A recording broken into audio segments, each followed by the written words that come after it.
All right, good morning, everybody. Welcome back to class. I'm glad you braved the fog this morning. My kids go to school here in Delaware, and they had a 2-hour fog delay this morning. I got the notification, and I was like, "Fog? It's not foggy."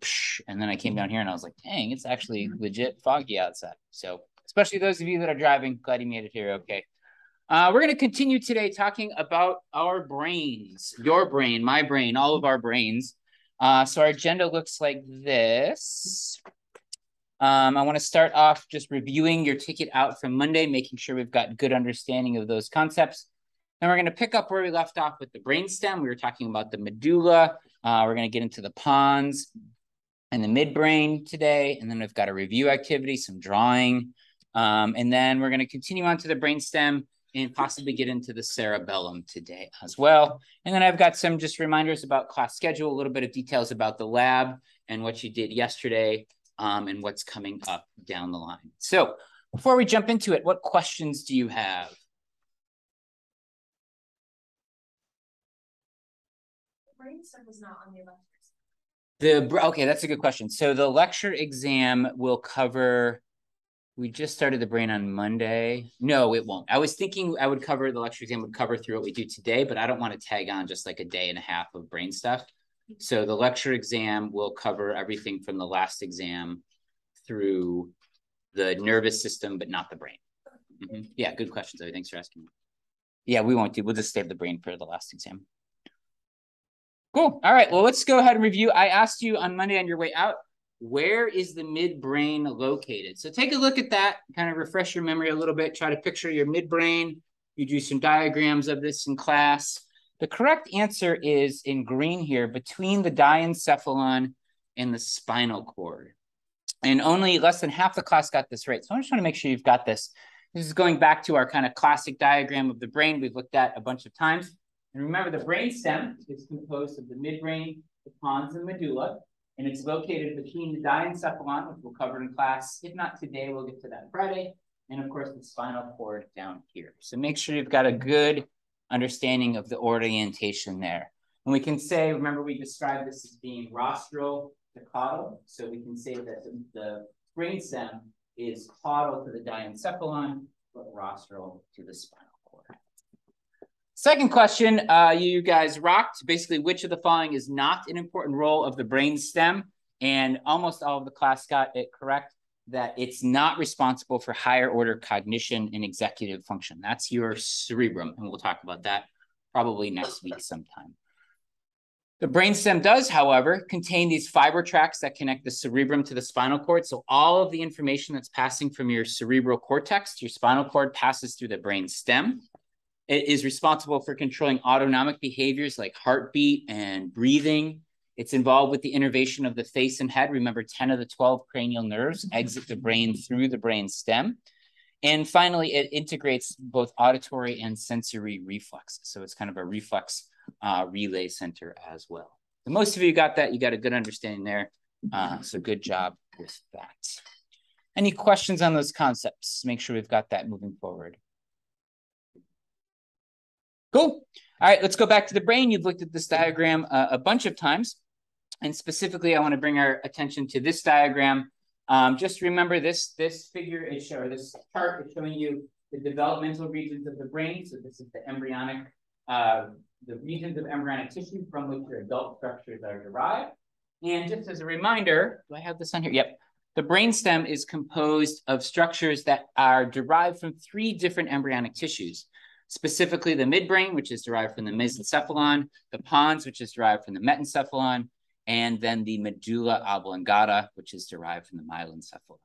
Now, we're not focusing a ton on development generally in this class. Just for the sake of time, we're not spending a lot of our class time talking about embryonic development. But what's important to take away from this is that these structures that combine and form what we call the brainstem in the adult are derived from 3 different kind of sets of tissues in the embryo. And we left off talking about our medulla oblongata. So we're going to pick up from there. These are some, this slide you saw on Monday, but just to refresh your memory, this is a ventral view of our brainstem with the greenish bluish colors here. Your medulla is down here. You have these 2 structures. To start, the pyramids which are where those tracks of fibers between the cerebrum and the spinal cord pass. And then we have this important decussation of the pyramids, where those fiber tracks cross over, which again is why the right half of your brain controls the left half of your body and vice versa. We also talked a little bit about the inferior cerebellar peduncles. So that's these guys right back here. And this is an important passageway for information between the cerebrum and the brainstem. We'll talk about that a little more when we talk about the, excuse me, I said cerebrum. It's an important passageway between the cerebellum, which sits back here, and the brainstem. We'll talk about that more when we get to the cerebellum. And the olive is there kind of on the lateral side of the brainstem. And this contains the inferior olivary nucleus, which is important for relaying sensory information, especially proprioception, to the cerebellum. The cerebellum then kind of coordinates that so we can move through space gracefully, or at least not clumsily. So that's all review. I want to pick up from there and talk a little bit more about the medulla oblongata. So the core of the medulla contains this reticular formation. And let me show you that on a diagram coming up here, but I just want to give you a little bit of text first. The reticular formation includes nuclei that influence these autonomic functions, breathing, heart rate, things like that. And specifically, there's different centers for different autonomic functions. There's a cardiac function, which of course relates to heart rate and controlling your heart rate. The vasomotor center, which is responsible for dilation of your blood vessels and regulating blood pressure. The medullary respiratory center, which of course is responsible for breathing. And then there's also these kind of funky centers that are responsible for these weird behaviors, reflexive behaviors that us humans do, which include hiccuping, sneezing, swallowing, and coughing. So in some senses, these behaviors are interesting because they're kind of voluntary, but kind of not. You can exhibit some control over it. Like for coughing, you can make yourself voluntarily cough, but also coughing can be involuntary. Swallowing, same thing. Once a certain set of stimuli is received in your throat, you're going to swallow beyond your kind of conscious control. Hiccuping is an interesting case. We actually don't really know why we hiccup. There's some thoughts that this kind of impulse relates back to our time when our ancestors way back on the evolutionary tree were living in water and had to expel water throughout their gills. It's a really weird behavior that has no kind of known benefit for humans. It's a bit of a mystery. Usually you get hiccups, you have them for 10 minutes or whatever, they're kind of annoying and they go away. There's one story about a guy who had hiccups for something like 50 years or something. I just can't imagine like hiccuping constantly for that long a period of time.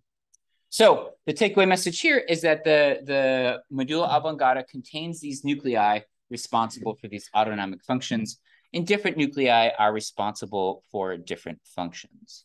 So let me show you what this looks like in slide format here. This is a cross-section of the medulla oblongata. I want to walk you through some of the aspects of this. First, I want to talk about this, the choroid plexus. I'm just going to throw this out there now. We'll talk about it more when we talk about the ventricles of the brain later today. But this is where cerebrospinal fluid is made. So just note that there. I'm going to talk about the choroid plexus and how it works in a little bit. But just note its position kind of on the dorsal aspect of your of the brainstem, of the medulla there. We also then on the diagram can see all of these different nuclei responsible for these different where the cell bodies are for these specific nerves. Now, I don't need you to memorize this diagram. I'm going to put this out there right now. My takeaway message is you need to be able to recognize the cross-section of the medulla. I want you to know that these darker areas are nuclei and they're responsible for these autonomic functions. I don't need you to memorize which nuclei here are which. This is a bit more information than I probably should present, but it's kind of hard to say. You need to know these nuclei for different things without showing you what those things are. But you don't need to know exactly, like, I'm not going to give you a diagram to point to this, and you're going to have to label it as the nucleus ambiguous. I just want you to know that there's different nuclei responsible for different autonomic functions. I do want you to recognize in this diagram these nuclei, the choroid plexus, and then also these pyramidal tracts. So if we go back to our diagram, that is a cross-section of those Actually, we'll go back one more. That is a cross-section right here of those pyramids. And so if we go to that transverse section here, you can see these kind of fibers. Remember, these fibers are connecting the cerebrum to the spinal cord.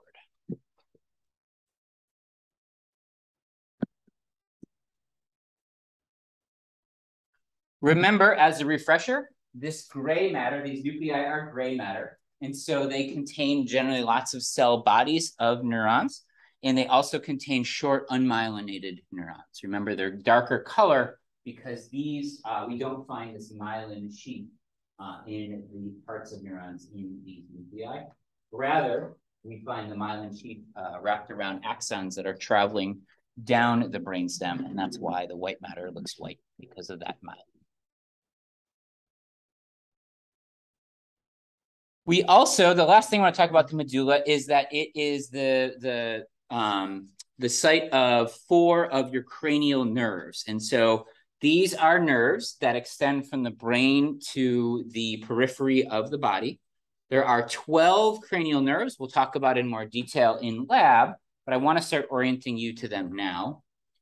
There's 12 cranial nerves, and then there's a whole bunch of nerves that emanate from the spinal cord. So we can talk about both the cranial nerves and the nerves emanating from the spinal cord in the context of your peripheral nervous system. For right now, I want you to see here on our medulla oblongata that we have the hypoglossal nerve, which is 12, the vagus nerve, which is 10 right here, the glossopharyngeal nerve, which is 9, and then the vestibulocochlear nerve, which is cranial nerve 8. And you can see they're all emanating from the medulla. Again, I don't need you to memorize which of these nerves is which. The takeaway message here is that 4 of your 12 total cranial nerves emanate from the medulla. The accessory nerve 11 also kind of comes down here, running parallel to the medulla. It has, the accessory nerve is a little bit funky. It doesn't emanate from the medulla, but it just kind of runs next to it. I'll talk about that a little bit more when we talk about the other parts of the brain stem, but you can see it on the diagram here. You can also see some of the other cranial nerves emanating from your pons and kind of the junction of the pons and the medulla there. Yes? Can you repeat what you said we needed to know? Mm-hmm. Yeah, sure. So you have 12 cranial nerves that emanate from different parts of the brain. 10 of those 12 emanate from what part of the brain? Brainstem, good. The other 2 emanate directly from the cerebrum, and we'll talk about those when we get to the cerebrum. Of those 10 that emerge from the brainstem, 4 emerge from the medulla. And they go to different parts of the body. For right now, I don't need you to worry about that. We'll get to that in lab when we talk about the cranial nerves. For right now, I just want you to know that there's 4 of those 12 emanate from the brainstem. Is that a good turn? Thanks for that question.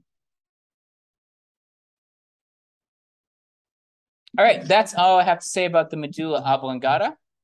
Next, I want to talk about the brain. The next part of the brainstem we'll talk about is the pons, which is this guy right here, just rostral to your medulla oblongata. The pons, as I said, it's between the midbrain and the medulla. It actually comes from the Latin word for bridge.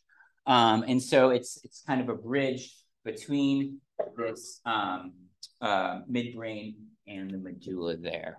And it contains some important pieces of anatomy you should know. The first is motor tracts that include the axons of neurons emanating from the cerebrum that travel down through the bridge, through the pons, and then eventually to the spinal cord to control your voluntary muscle movement. It contains these nuclei called pontine nuclei, and they connect the cerebrum and the cerebellum through the middle cerebellar peduncles, which you see here. And so we talked about the inferior cerebral peduncles, which are associated with the medulla. Here we have the middle cerebellar peduncles, which are associated with the pons. And then, not surprisingly, we'll see the superior cerebellar peduncles, which are associated with the midbrain up here. And that's where information travels between the cerebrum and the cerebellum. So your cerebrum's kind of big and over here, well, actually kind of over here, and then your cerebellum is going to be right here. And so those nerve tracts communicate between the cerebrum and the cerebellum. And then it contains nuclei for 3 of your cranial nerves, 5, 6, and 7, your trigeminal, your abducens, and your facial nerves. So go ahead and go back to your diagram you started on Monday, and please add, I should actually put that in kind of a poor place there for you. Let me move this little thing around. Go ahead and add your motor tracts and middle cerebellar peduncles to that diagram that you have. Now, again, I know that, no, you drew it from the lateral side, right, originally? Did we do it from the lateral side or ventral? Lateral, okay, good. So you can add that pretty easily. Go ahead and add that to your diagram. Let me make a working diagram of the brainstem and add to it as we go.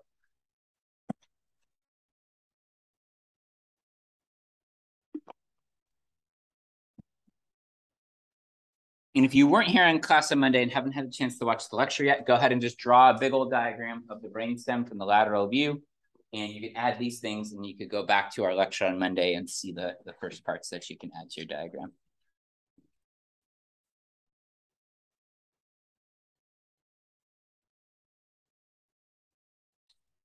We do have almost perfect attendance today. We're missing Sophie and Matt. That's it. Cool.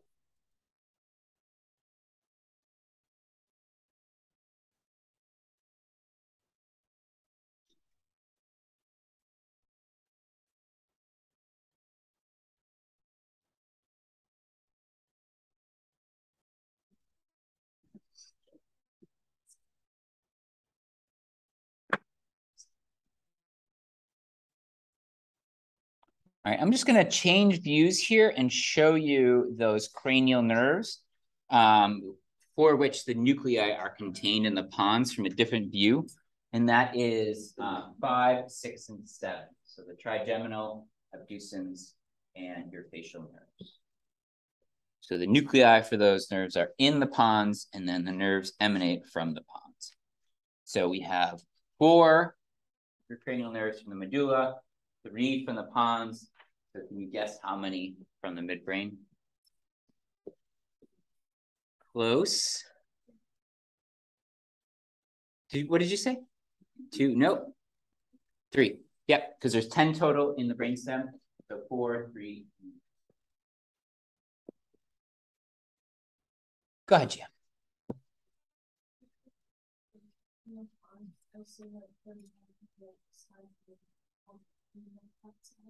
Mm-hmm. Oh, great question. I'm really glad you asked that. So it is, there's a left and a right for each nerve. So these guys aren't kind of directly connected. Rather, there's one trigeminal nerve on the left side and one on the right. That's a really good question. I'm glad you said that. So generally we refer to them as just like the trigeminal nerve, but there are 2. They are paired. Yeah, I'm glad you asked that. So let me show you, I showed you a cross-section of the medulla. Let me show you a cross-section of the pons in the same way. Again, I don't need you to know every specific nuclei here, but rather I'm just showing you some examples of the nuclei associated with these cranial nerves. And you can see, for example, the nucleus associated with the trigeminal nerve here. Here are the pyramidal tracts. So remember, those pyramidal tracts are connecting the cerebrum down to the medulla, through the medulla into the spinal cord. Well, of course, they have to travel through the pons as well. You can see those as kind of like different colored, I don't know, specks or splotches in the cross section here. And you also can see back here this middle cerebellar peduncle. This is where it contains fiber tracts connecting your cerebrum to your cerebellum. So just to go back and make sure we've got this, the big takeaways from the pons are we have these pyramidal tracts that extend through the pons. We have the nuclei associated with these 3 cranial nerves. And then we have these peduncles where the such a weird word to say. I feel so like I'm just making up words when I say that. The peduncle that connects the cerebrum to the cerebellum. I want to bring your attention to one more thing in this diagram, and that is this area back here. It's labeled as the fourth ventricle. After we cover the brain stem, I'm going to talk about the ventricles of the brain in detail. Ventricles are these essentially cavities that are filled with cerebrospinal fluid. And you can see that one of them is just posterior to your brain stem. And you can see it in the diagram here. And associated with that ventricle is that choroid plexus where the cerebrospinal fluid is made. We'll talk about that in more detail, but I just want to point that out on this figure so you're kind of oriented to where that fourth ventricle is. There are 4 ventricles in the brain, 2 kind of associated with the cerebrum, 1 kind of by the diencephalon, and then another just posterior to your brainstem. And that is all I'm really going to say about the Pons. Veronica. This one. Yeah. Mm-hmm.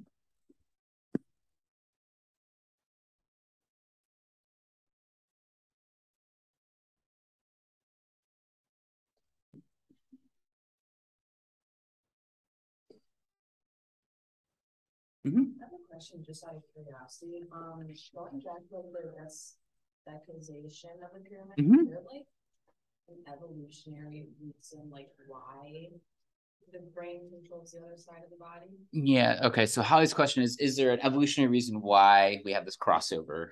As I was talking about that, I was kind of thinking the same thing in the back of my mind, and I don't know off the top of my head. I'm gonna look it up. Let me get back to you because that's an interesting question I was thinking about as well. Like why would it be that way? It could be just a holdover from some developmental process that really doesn't have any like adaptive value. It doesn't really help us, but it doesn't hurt, so it just is. Or it could be useful in some way. I was going to say a lot of vertebrates. It might even be all vertebrates have something similar. I'm not sure exactly. So let me get back to you. That's a good question. Cool. All right. So let's talk about the midbrain, the most rostral part of the brain stem. So remember, go back to your diagram here. We just talked about the Pons. Here's your diencephalon. We'll talk about in a little bit. In between those two, we have what's called the midbrain. The midbrain has a couple important pieces I want you to know. One is called the tectum. So this is just posterior to the cerebral aqueduct, which is kind of continuous with ventricle 4. I'll show you a diagram of that. You can see this structure back here. And then associated with that, well, we'll get to that in a second. Then just okay,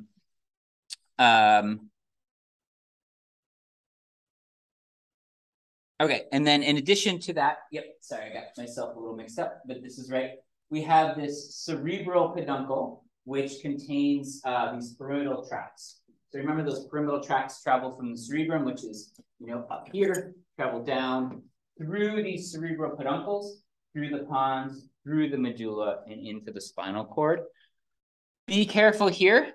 Don't confuse your cerebral peduncles and your cerebellar peduncles.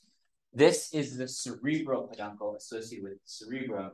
We're going to see the superior cerebellar peduncle back here in just a second. So just make sure you've got those terminologies straight. Cerebral versus cerebellar. On that note, the superior cerebellar peduncle, that again is this connection between the cerebellum and the cerebrum. These tracts that are allowing the cerebrum to communicate with the cerebellum directly. So you can go back to your drawing, and now you get to add those 3 things. The tectum, which you see back here, your cerebral peduncle here, and then the final of the 3 cerebellar peduncles, the superior.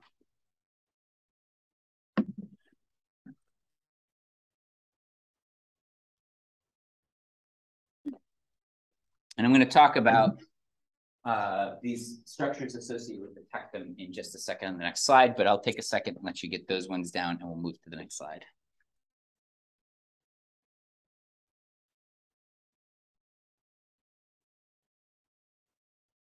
And just a heads up, if you're begrudging me from all the drawing on the brainstem here, for the next section of the brain, the cerebrum, I've got some slides for you. Or excuse me, not cerebrum, cerebellum, but I've got slides for you for that one. So hang in there. We're just doing the midbrain, and then we'll talk about the cerebellum.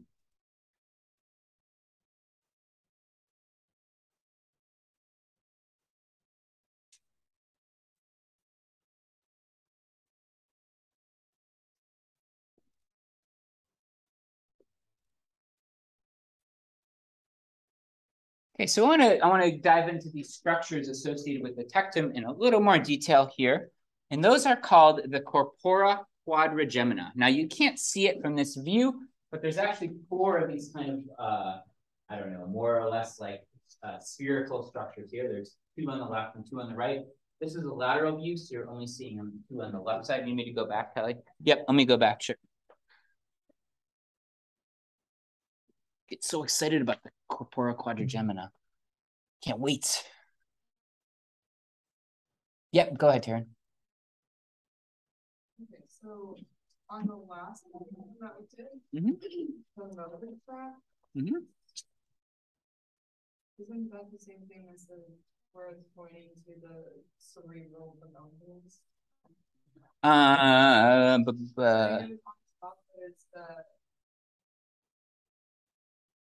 So you're saying right here? Yeah. Yes. So the cerebral peduncles contain that pyramidal tract. That's kind of what it's made out of. Does that make sense? Yes. Okay.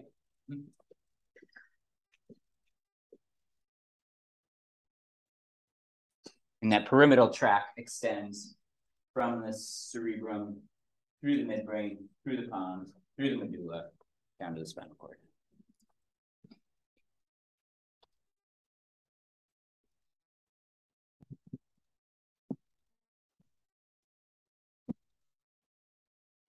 All right, we ready for the corpora quadrigemina? All right. Psych. You're good.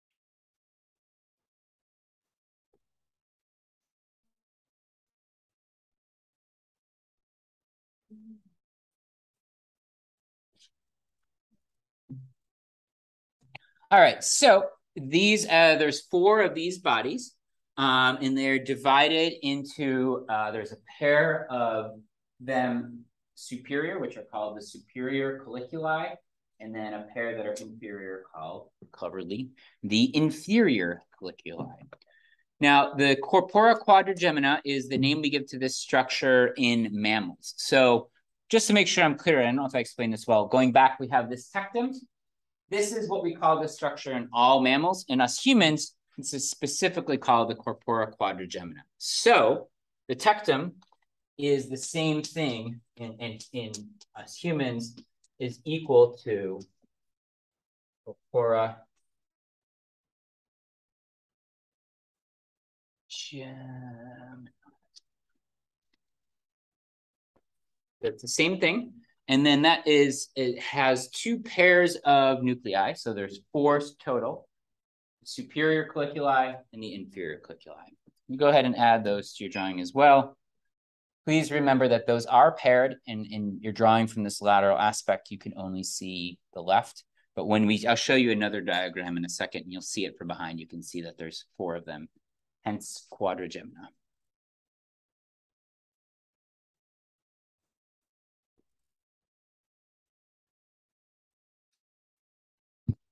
I think that is the last of this drawing that you will do. It is.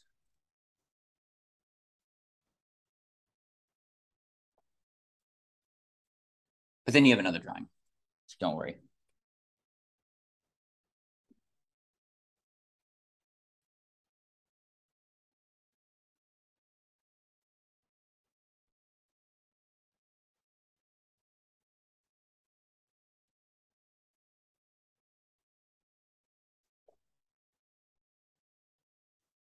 Yeah.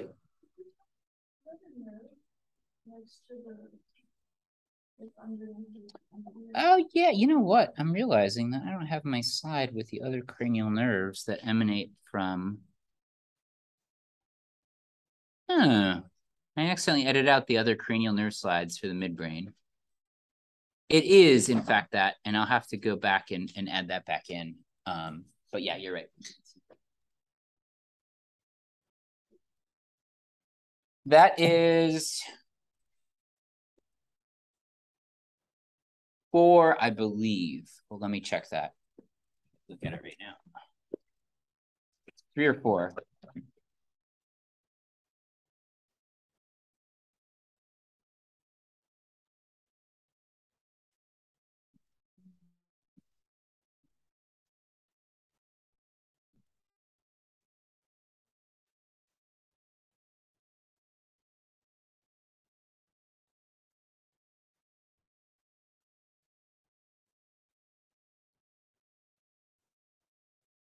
That is 4. Mm-hmm.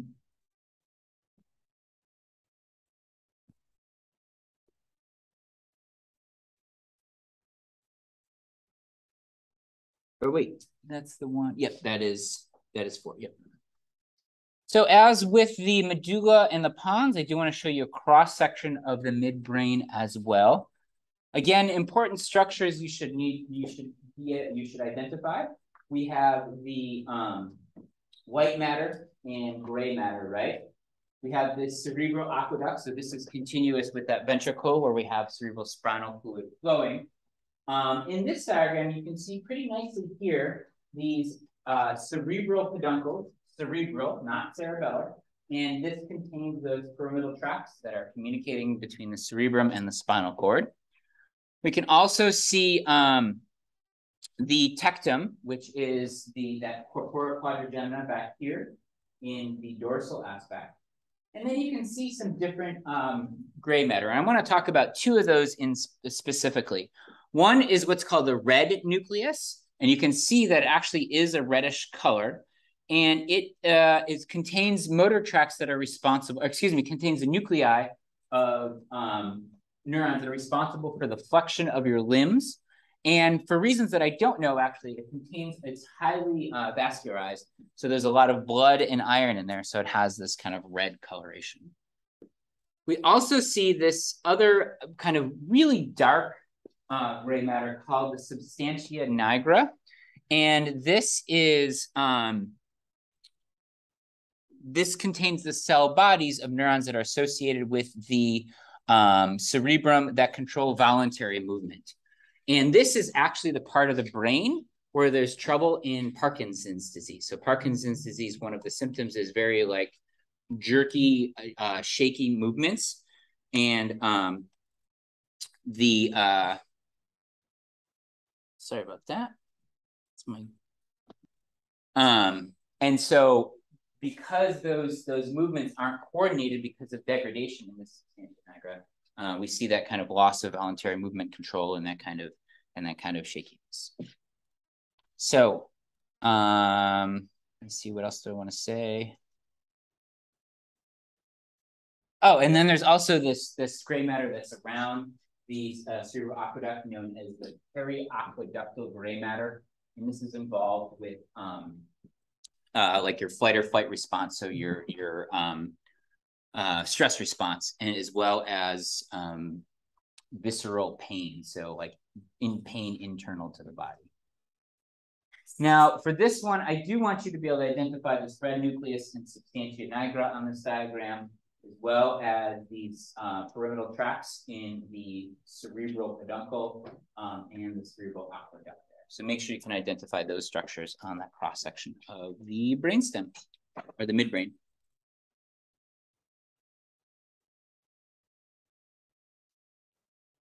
And that's all we're going to talk about with the midbrain. I want to take us a step back, and I have a drawing activity here that's going to take 2 minutes. It's the last drawing activity for today, I promise. I want you to try to do this from memory. See how well you can do drawing a brain from the lateral aspect and labeling the cerebrum, the diencephalon, the cerebellum, the brainstem, and the spinal cord. If you're really good, you can divide the brainstem into those three parts we talked about. So go ahead, create a new drawing. Try to do that as much as you can from memory, and then we will pick things up from there.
Cool. All right, you should have drawn a diagram that looks something like this, just to refresh your memory. Remember, the cerebrum is big, kind of takes up the bulk of the mass of the brain. The cerebellum sits back here, and then moving rostrally to caudally, we have the diencephalon, and then your midbrain, your spinal cord. Midbrain, you should know, is broken up into three major parts. Excuse me, I said midbrain. The brain stem is broken into three major parts: midbrain, pons. Just a little refresher there. Just a quick survey. How'd you do drawing this from memory? Give me a thumbs up, thumb sideways, thumb down. Working on it. So. Okay, good. It's a good review then. I want to wrap up today by talking about the ventricles of the brain. I have a couple slides on that. Before we move on, what questions do you have?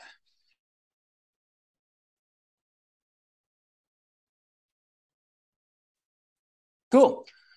The ventricles of the brain. So this is a word that we'll see in association with the heart as well.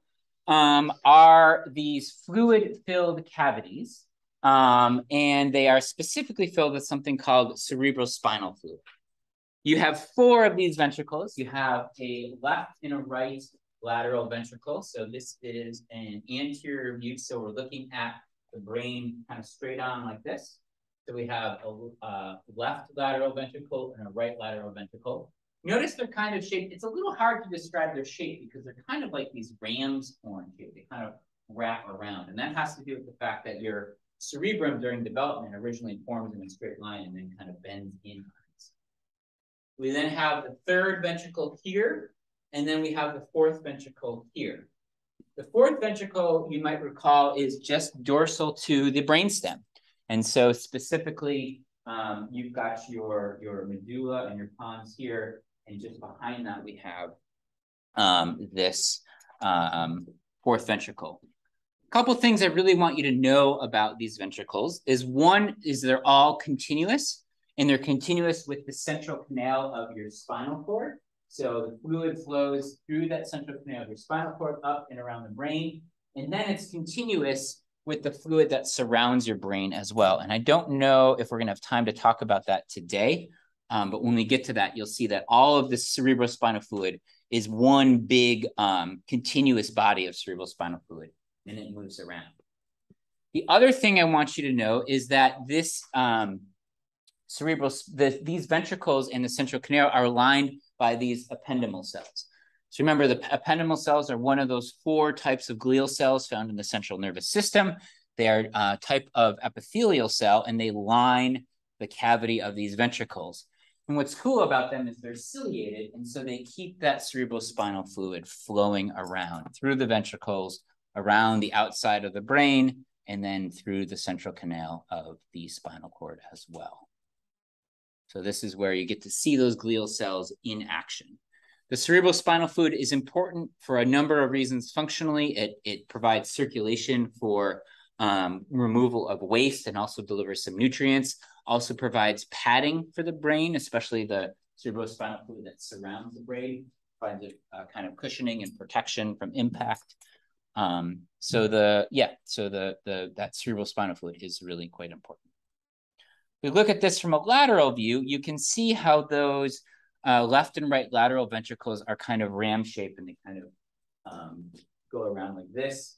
And you can see here, note some of these apertures. I don't need you to know the names right now, but just note that there's places where the cerebrospinal fluid moves out into the case that surrounds the brain.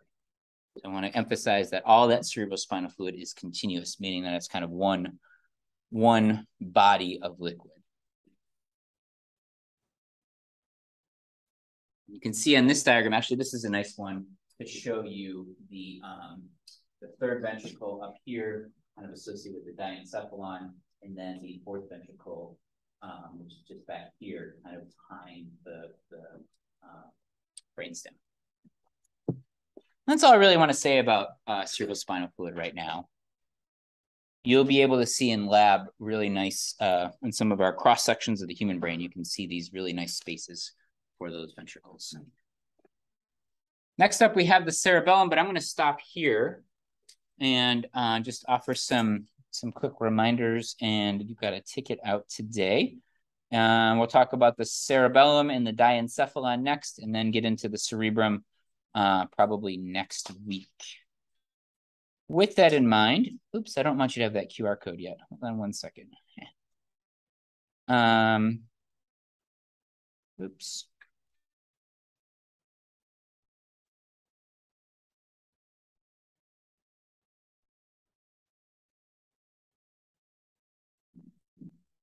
There we go. Okay, so questions. Some reminders. First of all, thank you everyone for being flexible with lab yesterday. I was home with a sick kiddo, but it actually worked out because this lab was pretty independent between the drawings and the visible body. What I'd like to do with this is if we did this lab in person, I would sit down with each of you and check off those drawings before you left. I'd still like to do that. Our next in-person lab isn't going to be for a couple weeks. So please complete those drawings and bring them to lab in a couple weeks. I will sit down with each of you individually, go through it, make sure you've got good understanding, make sure those drawings look good. The visible body quizzes from yesterday are due a week from yesterday, so get those done before lab next week. Reminders that lecture exam 3 is on Monday. Well, it'll be open Sunday and Monday. It's on Blackboard. It's open book, but you've got to work on your own. And it will cover the joints, muscles, skull, and nervous system, but not the brain. And then remember that lab next week, a week from yesterday, is because it's election day, it's going to be online and asynchronous. So we won't see each other from between Friday and Wednesday in class anyway.